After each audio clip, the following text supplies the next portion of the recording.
Assalamualaikum warahmatullahi wabarakatuh. Selamat siang kalian kelas 12.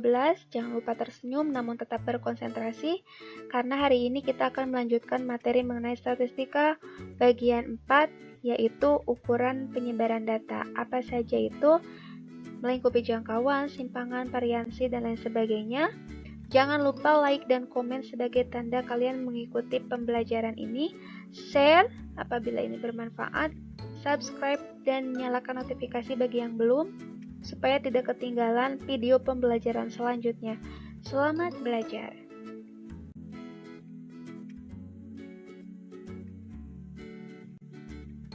Nah, pada ukuran penyebaran data yang pertama, paling sederhana ada jangkauan atau range. Ini sudah dibahas pada statistika bagian pertama. Hanya pada saat itu hanya untuk data tunggal saja. Jangkauan atau range dilambangkan dengan R dan ini merupakan selisih datum terbesar dengan datum terkecil atau ada yang menyebutkan data terbesar dengan data terkecil. Nah, untuk jangkauan atau range itu bisa dicari pada data tunggal maupun data berkelompok. Untuk data tunggal itu merupakan selisih dari data terbesar dengan data terkecil. Untuk data berkelompok itu kita terlebih dahulu mencari tepi atas dari kelas pertama dan kelas terakhir. Nanti kita cari selisih dari tepi atas kelas terakhir dengan tepi bawah kelas pertamanya. Seperti itu. Nah, lebih tepatnya lagi, lebih pahamnya lagi kita ke contoh. Untuk data tunggal, misalkan di sini tentukan range dari data hasil ulangan berikut. Ada hasil ulangan matematika misalkan 60, 45, 90, 85 sampai dengan 70. Nah, untuk lebih yakin lagi mana data terbesar, mana data terkecil, sebenarnya kita harus mengurutkan ya. Jadi udah kelihatan terkecil dan terbesarnya. Tapi dengan hanya melihat saja, kita juga sudah mengetahui mana data terbesarnya, mana data terkecilnya. Tuh, ya. Karena yang dibutuhkan di dalam rumus adalah data terbesar dengan data terkecil. Karena yang data terbesar dari data itu 90 ini kan, yang terbesarnya, sedangkan yang terkecilnya adalah 45. Ada 245. Ya. Sehingga untuk range ya kita cari selisihnya 90 dikurangi 45. Maka range-nya adalah 45. Jadi range dari data hasil ulangan tersebut adalah 45. Bagaimana data berkelompok? Contohnya, misalkan di sini ada sebuah tabel distribusi frekuensi. Balilul. Tentukan range dari data pada tabel berikut. Nah, ini ada kelas berinterval ya. Di sini ada beberapa kelas. Tapi sebenarnya untuk menghemat waktu ya, karena yang dibutuhkan hanya tepi atas kelas terakhir dengan tepi bawah kelas pertama, maka kita fokus ke kelas pertama dan terakhir. Apa yang dibutuhkan tepinya? Ini kan batas. Kalau ini batas, yang ini batas atas, yang ini batas bawah gitu kan. Maka kita cari tepinya. Nah, ingat tidak mencari tepi di statistika pertama? Ini sudah saya cari ya tepi atasnya untuk semua kelas. Tapi yang kita butuhkan hanya kelas pertama dan kelas terakhir. Cara mencarinya kalau kalian lupa atau boleh dibuka lagi statistika satunya, yaitu untuk tepi bawah. Itu cara mencarinya batas bawah kelas itu ya dikurangi 0,5. 47 dikurangi 0,5, 46,5. Untuk tepi atas, cara mencarinya batas atas dari kelas tertentu ditambah 0,5. Sehingga 48 ditambah 0,5, 48,5. Seterusnya sama. Nah, untuk yang tepi atas dari kelas terakhir, di sini kita fokus ke kelas terakhir. Untuk yang tepi bawahnya ini dari mana? 59 dikurangi 0,5 jadi 58,5. Untuk tepi atasnya dari mana? Batas atas 60 ditambah 0,5 jadi 60,5. Nah, yang kita butuhkan sudah ada, yaitu tepi bawah kelas pertamanya 46,5 dan tepi atas kelas terakhirnya adalah 60,5. Maka jangkauannya, ini rumusnya, tepi atas kelas terakhirnya 60,5 dikurangi tepi bawah kelas pertamanya adalah 46,5, sehingga hasilnya adalah 14. Jadi, jangkauan atau rank dari data pada tabel tersebut adalah 14. Seperti itu.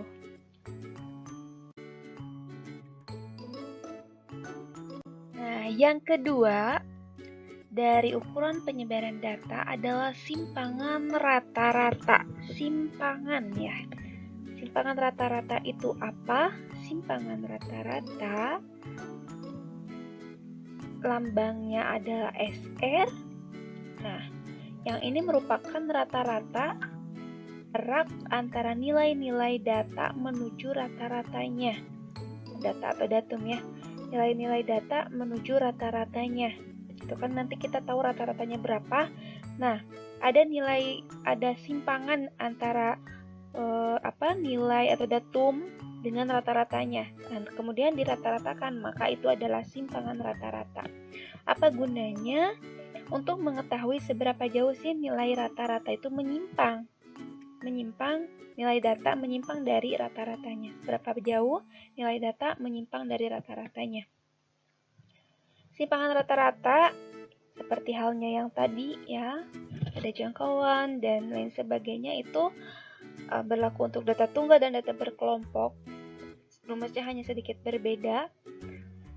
Untuk data tunggal, SR sama dengan 1/N dikalikan sigma dari XI dikurangi X bar di angka harga mutlakan, baru nanti dikalikan 1/N ya.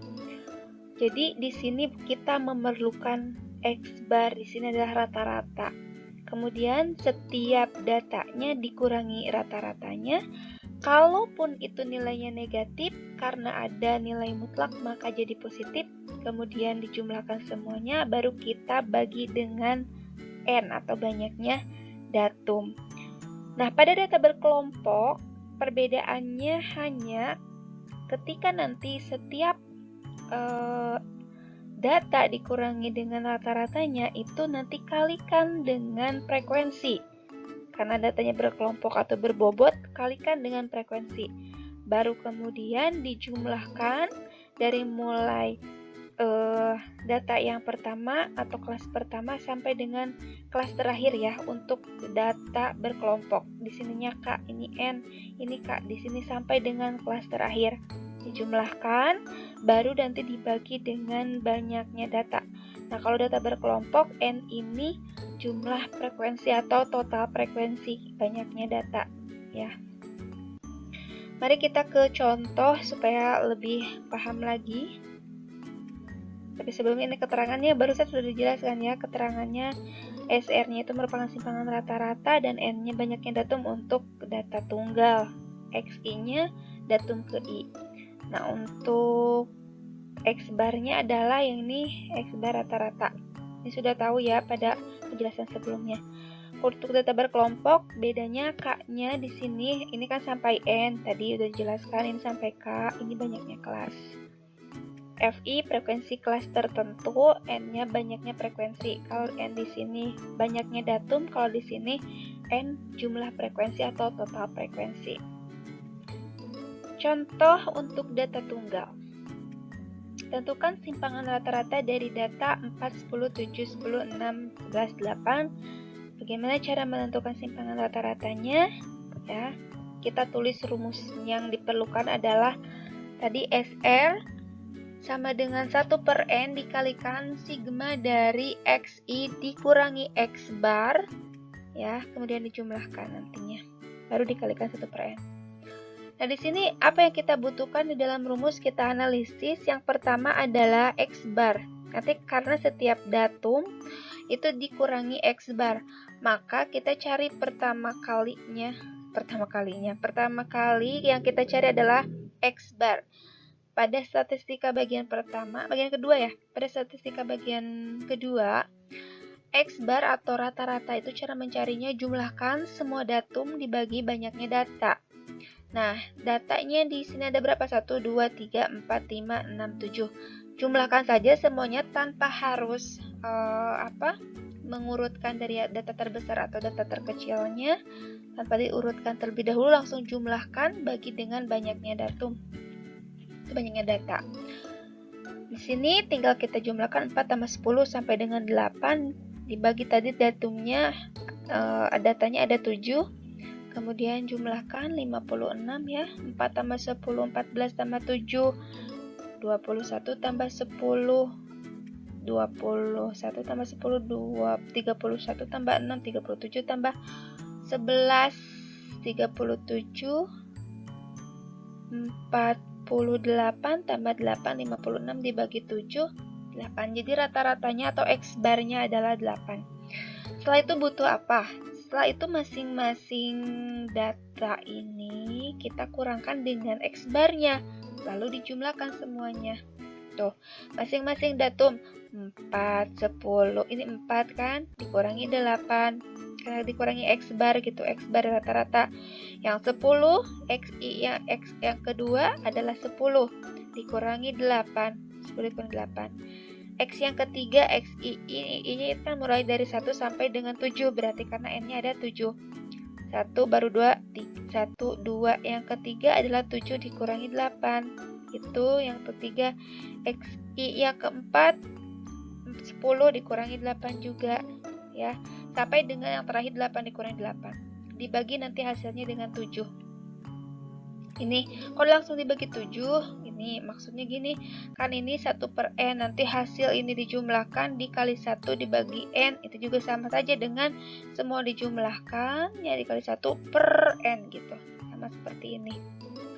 Nah kemudian 4, di sini ada harga mutlak, ingat. Nah, jadi nanti meskipun negatif hasilnya akan selalu positif.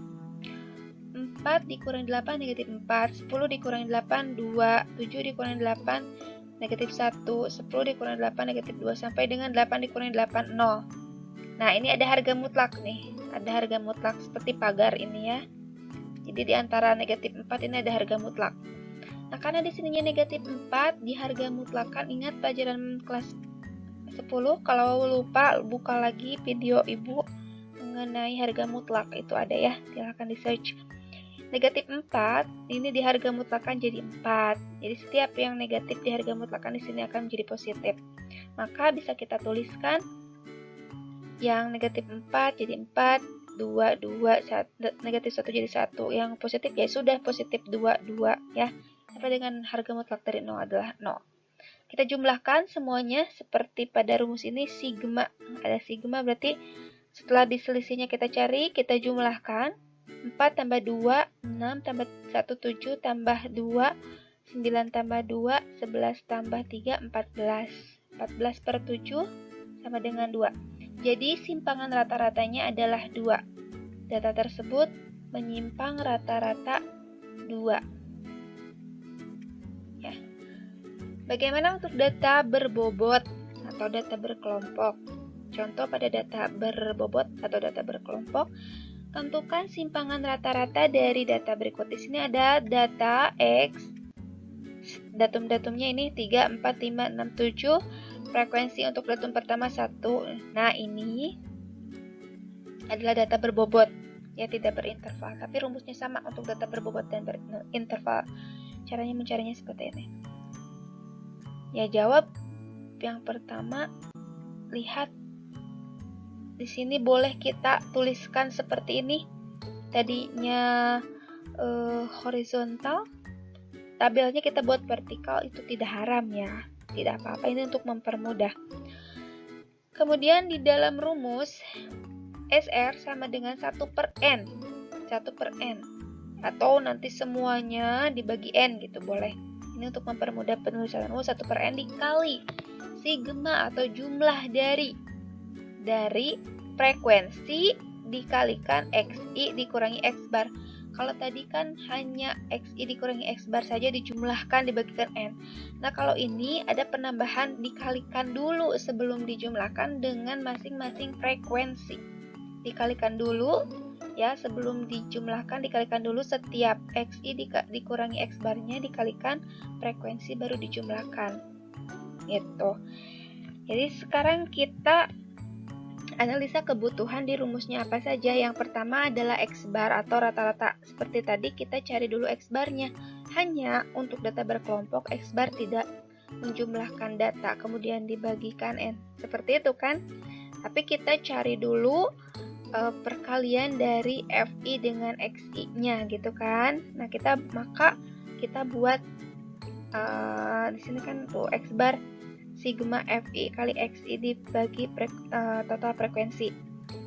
Maka di sini untuk mencari X-bar kita butuh FI dikali XI dijumlahkan gitu kan. Kita buat tabelnya supaya mudah. Ini tabel untuk perkalian FI dikali XI. Ini dikali ini ya. 1 kali 3, 3 kali 4, 2 kali 5 sampai dengan 1 kali 7. 1 kali 3, 3, 3 kali 4, 12, dan seterusnya sampai dengan 7 kali 1 adalah 7. Setelah itu karena di sini ya, perkalian itu harus dicari totalnya atau sigmanya. Maka untuk FI/XI dicarikan totalnya berapa, dan frekuensinya juga kita cari totalnya berapa, karena ada simbol sigma. Nah, ini simbol sigma, artinya ini total frekuensi 1 tambah 3, 4 tambah 2 sampai dengan tambah 1 adalah 10. Kemudian total FI dikali XI 3 tambah 12, 15 tambah 10, 25 tambah 18 tambah 7, hasilnya 50. Gitu. Tinggal kita substitusi ke dalam rumus yang atas, sigma dari FI XI-nya 50, total frekuensinya 10. Jadi X-barnya 50 dibagi 10, hasilnya 5. Rata-ratanya adalah 5. Cek lagi yang dibutuhkan dalam soal adalah XI masing-masing dari XI ini kurangkan dengan X-barnya. Ada yang bertanya, Bu, bagaimana kalau data berinterval? Kan ini data hanya berbobot saja, tidak berinterval gitu. Nah, kalau datanya berinterval, maka yang menjadi XI di sini adalah nilai tengahnya. Kan kalau data berinterval itu ada antara gitu ya, misalkan 47 sampai dengan 50, kita cari dulu nilai tengahnya, baru kita nanti kurangkan dengan X-barnya, begitu. Kemudian di sini karena butuh XI dikurangi X-bar sebelum dikalikan frekuensi, maka kita buat dulu tabel untuk XI dikurangi X-bar. Ini tidak tertulis ya, ini X-bar ya.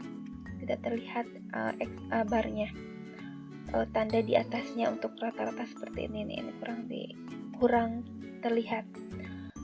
Setiap XI di sini yang pertama 3 dikurangi 5 gitu kan, 3 dikurangi 5 berapa? Negatif 2. Karena di sininya ada tanda mutlak, maka tidak ada yang negatif, hasilnya positif. Begitu pula yang kedua, 4 nih dikurangi 5, negatif 1, karena harga mutlak jadi 1. Seterusnya ya sampai dengan 7. Tuh ada hasilnya 2, 1, 0, 1, 2. Nah, ini belum selesai ya, tidak usah dikali totalnya. Tidak usah dicari totalnya karena yang dibutuhkan di sini adalah FI dikalikan dengan masing-masing XI dikurangi X-bar. Jadi ini belum selesai. Jadi ini setelah hasilnya ini masing-masing dikalikan dengan frekuensi.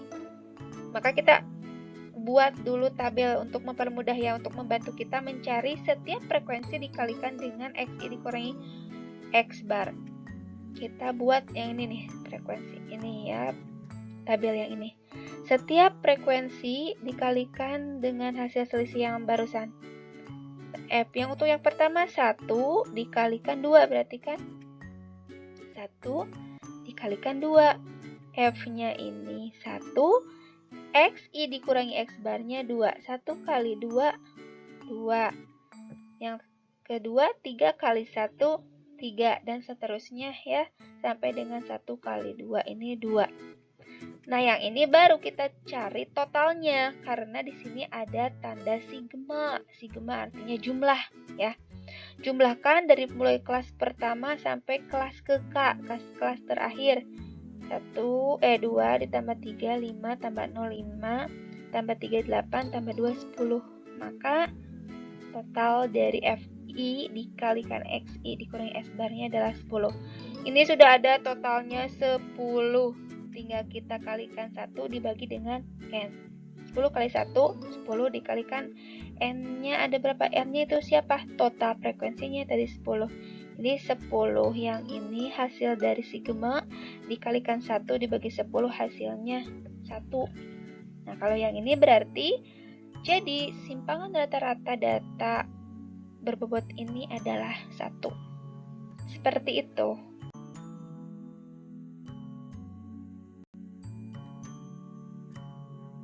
Pada ukuran penyebaran data ada istilah variansi atau ragam.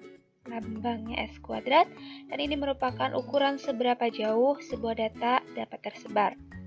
Nah, secara matematis, untuk variansi data tunggal itu dirumuskan ya sebagai S kuadrat sama dengan 1 per N dikalikan dengan jumlah dari kuadrat selisih datum dengan X barnya atau dengan rata-ratanya. Nah, itu untuk data tunggal. Tuh. Nanti masing-masing datum dikurangi dengan rata-ratanya, kemudian masing-masing juga dikuadratkan. Setelah itu dijumlahkan karena di sini ada sigma. Untuk data berkelompok bedanya apa? Kalau data tunggal I-nya itu XI data pertama sampai dengan N berarti data terakhir. Kalau pada data berkelompok di sini nanti setelah datum dikurangi rata-ratanya maka dikuadratkan, setelah itu dikalikan dengan masing-masing frekuensinya. Jadi setelah datum dikurangi rata-ratanya, kemudian dikuadratkan, lalu masing-masing dikalikan dengan frekuensinya. Setelah itu baru dijumlahkan atau dicari sigmanya ya. Setelah itu baru dikalikan 1 per N. Jadi ini I-nya dari 1 sampai K. K-nya itu berarti menandakan kelasnya ada berapa. Jadi sampai kelas tersebut. Nah, oleh karena satuannya ini ya tadi nanti ini kan S kuadrat berarti satuannya dalam kuadrat seperti halnya luas. Nah, untuk mempermudah dalam penafsiran maka digunakan S sama dengan saja. Jadi yang S kuadrat itu dibuat S sama dengan. Nah, dari data tunggalnya S sama dengan akar dari 1 per N dikali sigma. Yang ini ya, ini pokoknya ada di dalam akar. Yang ini juga ada di dalam akar. Misalkan gini, untuk luas dari luas dari persegi itu kan S kuadrat. Mencari sisinya berarti S sama dengan akar dari S kuadrat gitu kan, atau akar dari luasnya seperti itu. Ini juga sama. Untuk variansi itu S kuadrat. Nah, untuk mempermudah dalam menafsirkan nanti dibuat S sama dengan gitu. Nah, S sama dengan itu apa istilahnya? Ya, kalau tadi kan variansi adalah S kuadrat, kalau S saja itu istilahnya adalah simpangan baku atau deviasi standar. Ini simbolnya S saja gitu. Rumusnya kalian cukup menghafal variansi saja. Dengan mengakarkan variansi itulah simpangan baku. Jadi simpangan baku bisa disebut sebagai akar dari variansi atau ragam. Seperti itu. Mari kita pelajari contoh. Nah, sini ada contoh pada data tunggal. Tentukan varian dan simpangan baku dari data 7, 4, 5, 6, 3. Jawab ya, kita tulis dulu rumusnya. Untuk variansi adalah S kuadrat sama dengan 1 per N dikalikan sigma dari kuadrat XI dikurangi X bar. Nah, di sini ada X bar. Rata-rata, berarti langkah awal kita mencari rata-ratanya dulu. Rata-rata data tunggal itu kan kita jumlahkan keseluruhan data dibagi dengan banyaknya data. Ini banyaknya data ada berapa? 1, 2, 3, 4, 5. Berarti kita jumlahkan dibagi dengan 5. 7 tambah 4 tambah 5 sampai dengan tambah 3 dibagi dengan 5. 7 tambah 4 11 tambah 5 16 tambah 6 22 tambah 3 25 dibagi 5 5. Jadi rata-ratanya adalah 5.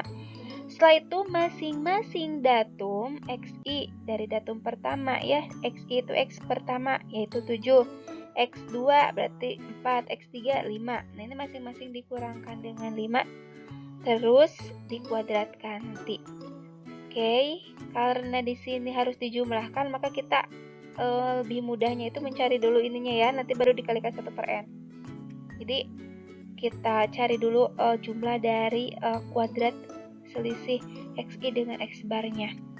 Nah, masing-masing yang pertama 7 ya, X yang pertama kan 7 data pertama dikurangi 5.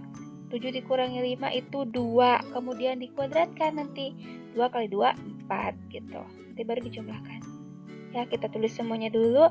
Untuk yang pertama 7 dikurangi 5 kuadrat. Yang kedua 4 dikurangi 5 dikuadratkan. Yang ketiga 5 dikurangi 5 kuadratkan, yang keenam dan seterusnya. Ya. Nah, 7 dikurangi 5 itu 2 kuadrat. 4 dikurangi 1 negatif 1 dikuadratkan. 5 dikurangi 5 itu 0 kuadratkan. Sampai dengan terakhir. 2 kuadrat, 2 kali 2 4. Negatif 1 kuadrat 1. 0 kuadrat 0. 1 kuadrat 1. Negatif 2 kuadrat. Negatif 2 kali negatif 2 berarti 4. Jadi hasilnya kita terakhir adalah menjumlahkan. Di sini ada simbol sigma. 4 tambah 1 5 tambah 0 5 tambah 1 6 tambah 4 10. Jadi untuk sigma dari kuadrat selisih datum dikurangi X barnya, datum dengan X barnya adalah 10. Tinggal kalikan 1/n. 1/n. 1/n-nya itu 1, 2, 3, 4, 5. 5. Jadi 1/5 dikali 10 ya. 10 kali 1, 10 dibagi 5, 2. Jadi variansi atau ragamnya 2. Nah, tapi yang ditanyakan dalam soal bukan hanya varian aja ya, bukan hanya variansi aja, tapi juga ditanyakan simpangan baku. Ingat, simpangan baku kalau sudah ada variansinya, maka simpangan baku itu merupakan akar dari variansi. Kalau variansinya sudah ada 2, berarti simpangan bakunya akar dari 2. Begitu ya. Itu untuk yang data tunggal. Jadi di sana varian dan simpangan bakunya masing-masing 2 dan akar 2. Jadi pokoknya kalau udah ada variansi, simpangan bakunya ya akar 2, ya akarnya gitu, akar dari variansi. Tapi kalau ditanyakan langsung simpangan baku, maka kita tidak usah mencari variansinya dulu, langsung aja ke langkah mencari simpangan baku. Tapi tetap saja ya di dalamnya adalah langkah untuk mencari variansi. Sekarang bagaimana pada data berbobot atau berkelompok ya? Tentukan simpangan baku dari data. Di sini datanya Ibu menggunakan data di pembahasan sebelumnya ya. Sama dengan ketika kita menghitung simpangan rata-rata. Datanya ini supaya lebih mudah, lebih cepat. Nah, di sini kita tentukan dulu rumus yang akan kita gunakan. Mencari simpangan baku data berkelompok. Berarti ini ya, simpangan baku data berkelompok. Akar dari, langsung akar dari, karena di sini langsung ditanyakan simpangan baku. Akar dari variannya, akar dari ragamnya, variansinya. Akar dari 1n dikalikan sigma dari perkalian frekuensi dengan kuadrat dari selisih X1 dengan X barnya. Ya. Yang pertama harus kita cari apa? Tetap adalah X barnya atau rata-ratanya. Tadi sudah dicari ya rata-ratanya. Rata-rata data berkelompok itu sigma dari FI/XI dibagi dengan sigma dari FI. Ya, nanti dijumlahkan FI-nya berapa? FI dikalikan XI dulu masing-masing, kemudian dijumlahkan juga berapa? 3 kali 1, 3, 4 kali 3, 12, dan seterusnya ya, 7 kali 1, 7. Setelah dikalikan, FI/XI-nya jumlahkan, frekuensinya juga jumlahkan. Karena rumus dari X bar itu kan sigma dari FI/XI dibagi dengan sigma FI. Sigma dari FI/XI ini dijumlahkan 3 tambah 12, 15 tambah 10, 25 sampai dengan tambah 7 adalah 50. 1 tambah 3 tambah 2 tambah 3 tambah 1, 10. Ya, berarti X bar atau rata-ratanya 50 dibagi 10 sama dengan 5. Ini tadi sudah dibahas. Selanjutnya, apa yang dibutuhkan di dalam rumus? Masing-masing data, ya, masing-masing data. Kenapa ini XI? Bagaimana kalau data yang berinterval? Sama seperti yang tadi Ibu bahas. Kalau datanya berinterval, maka XI ini adalah nilai tengah. Nah, karena di sini datum, ya di sininya datum, XI langsung 3, gitu kan, dikurangi X bar. Maka kita butuh bantuan kolom untuk XI dikurangi X bar. XI dikurangi X bar.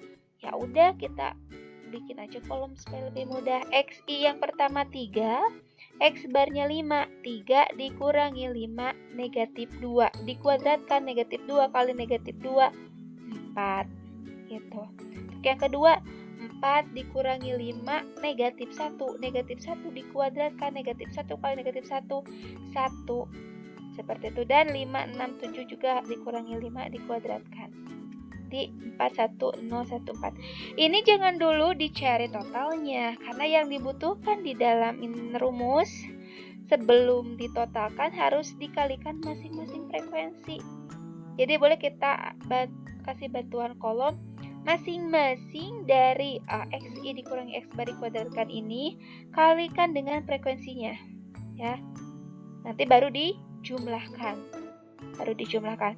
Oke, FI yang pertama adalah 1, kemudian XI dikurangi X bar dikuadratkannya adalah 4, jadi 1 dikali 4, 4. Kemudian yang kedua, 3 dikali 1, 3, dan seterusnya 1 sampai 4, 4.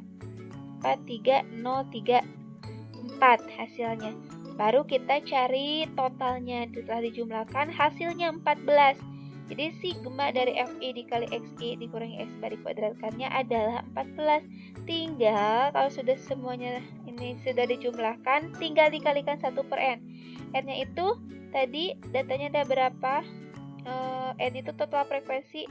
Di sini N itu total frekuensi ya. Kalau di dalam data berkelompok, N ingat total frekuensi. Di 1, 3, 2, 3, 1 dijumlahkan jadi 10.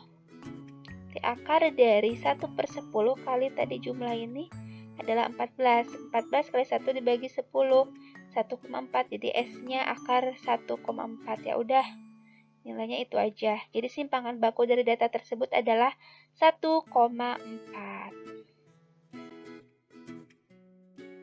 Pada ukuran penyebaran data ada istilah angka baku atau nilai standar, dilambangkan dengan Z, ya, yang merupakan nilai yang menyatakan perbandingan antara selisih data dengan rata-rata dan simpangan bakunya.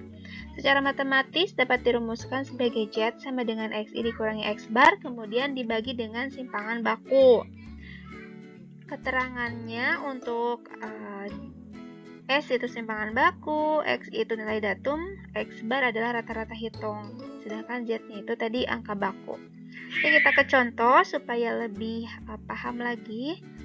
Di sini ada nilai bahasa Indonesia Jaki 85 dan nilai matematikanya 56.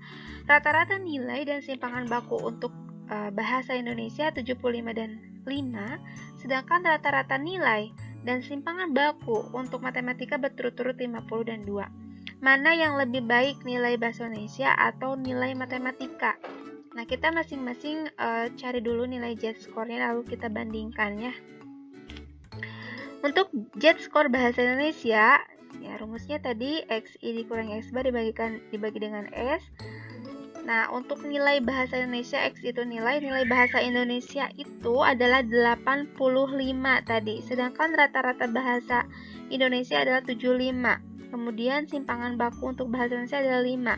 Jadi 85 dikurangi 75 dibagi 5. 85 dikurangi 75, 10 dibagi 5 sama dengan 2.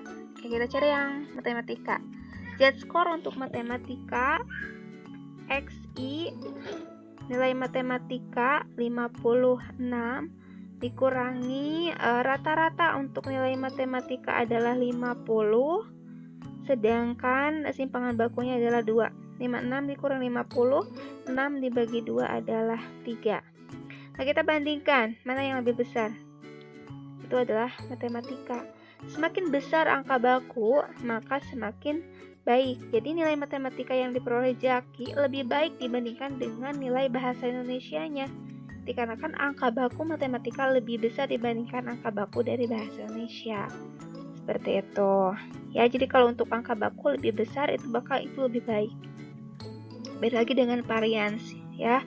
Kalau variansi yang tadi itu lebih kecil, semakin kecil nilai variansi itu lebih baik justru. Untuk yang nomor 6 adalah koefisien variansi. Kalau tadi variansi, sekarang koefisien dari variansinya. Nah, ini lambangnya adalah KV. Kemudian ini merupakan perbandingan antara simpangan baku dengan nilai rata-rata. Nah, koefisien variansi ini dinyatakan dalam persentase ya. Secara matematis, koefisien variansi ini dirumuskan sebagai KV sama dengan simpangan baku di atas, di bawah adalah X bar. Kalau yang tadi angka baku, rata-rata ada di atas, simpangan baku ada di bawah.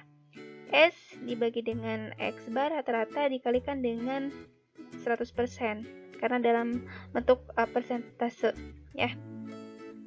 KP-nya koefisien variansi, S-nya ini udah ya, S-nya tadi ada di sini juga sama simpangan baku. Kemudian X bar-nya adalah rata-rata. Kita ke contoh.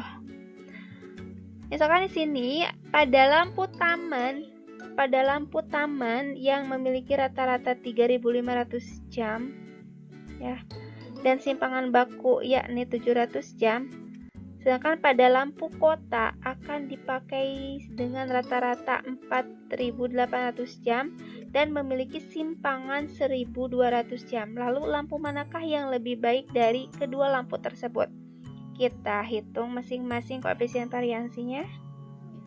Oke, ini rumusnya. Untuk lampu taman dulu, simpangan bakunya adalah 700, sedangkan rata-ratanya adalah 3.500. 700 dibagi 3.500 dikali 100%. Ini yang di bawahnya itu adalah rata-ratanya ya.